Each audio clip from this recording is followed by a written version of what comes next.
Di sini saya akan bicara mengenai masalah varian. Kemarin ada berita mengenai varian IHU. Jadi varian IHU itu adalah varian yang ditemukan di Prancis. IHU itu diambil dari nama tempat yang melakukan penelitian, yang berhasil menemukan bahwa memang ada varian baru. IHU itu singkatan dari Institut Hospitalité Université. Jadi itu semacam rumah sakit akademis yang ada di Prancis. Mereka menemukan satu varian baru dengan 47 mutasi di protein S. Maka mereka menamakan itu varian IHU. Di dalam phylogenetic tree mereka menamakan itu varian B1.640.2. Nah, apa bedanya dengan yang lama? Varian yang lama yang di Prancis, karena setiap negara itu punya varian sendiri-sendiri.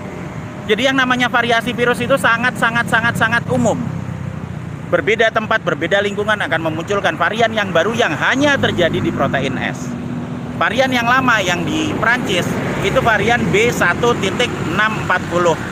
Sekarang jadi 1.640.1 karena ada yang nomor 2. Tadinya cuma 1, sekarang jadi ada 2. 1.640.1 sama titik 2. Yang menarik adalah bahwa varian yang baru B1.640.2 yang disebut juga varian IHU itu memiliki 47 mutasi di daerah protein S, lebih banyak daripada Omicron yang kita tahu 36 mengalami 36 titik mutasi di protein S-nya. Apa yang menarik dari IHU ini?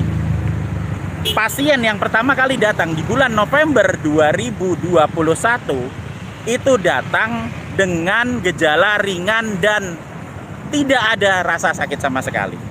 Dia hanya gejala ringan saja, batuk pilek biasa, datang ke dokter, diambil, diisolasi, oh ada IHU.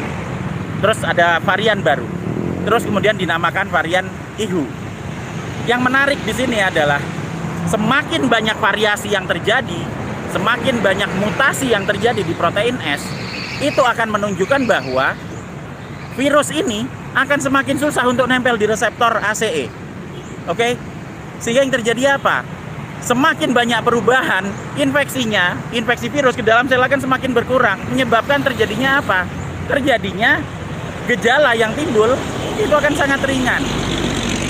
Jadi kalau dibandingkan dengan Omicron yang 36 dengan IHU yang 47, semakin banyak mutasi yang terjadi di protein S, itu virusnya akan semakin melemah untuk manusianya.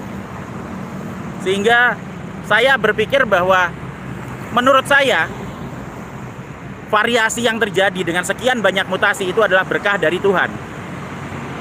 Kenapa bisa berkah dari Tuhan? Nah, sekarang kita akan dapat virus yang gejalanya sangat ringan. Sehingga orang-orang kalaupun misalnya terkena, itu malah akan menimbulkan kekebalan dan itu vaksinasi alami. Gitu loh. Ada beberapa dokter yang bilang bahwa tidak bisa ini dijadikan dianggap sebagai vaksin, bahkan bilang berkah Tuhan. Ini nanti akan menimbulkan penyakit. Nah, sekarang apa bedanya dengan flu? Mereka berkata bahwa oh nanti ada orang-orang yang tua, anak-anak yang belum divaksin. Habis itu sesudah itu nanti akan ada lagi orang-orang dengan komorbid yang nanti kalau kena jadi tambah parah. Saya akan balik lagi pertanyaannya.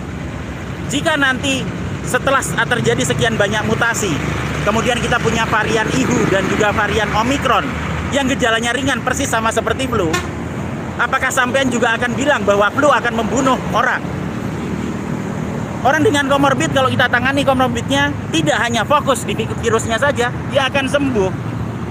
Adalah satu kesalahan besar bahwa kalian hanya memikirkan virusnya saja tanpa memikirkan komorbid, tanpa memikirkan penyakit bawaan. Seperti yang terjadi selama 1,5 tahun ini. Semua dibilang penyakit karena COVID.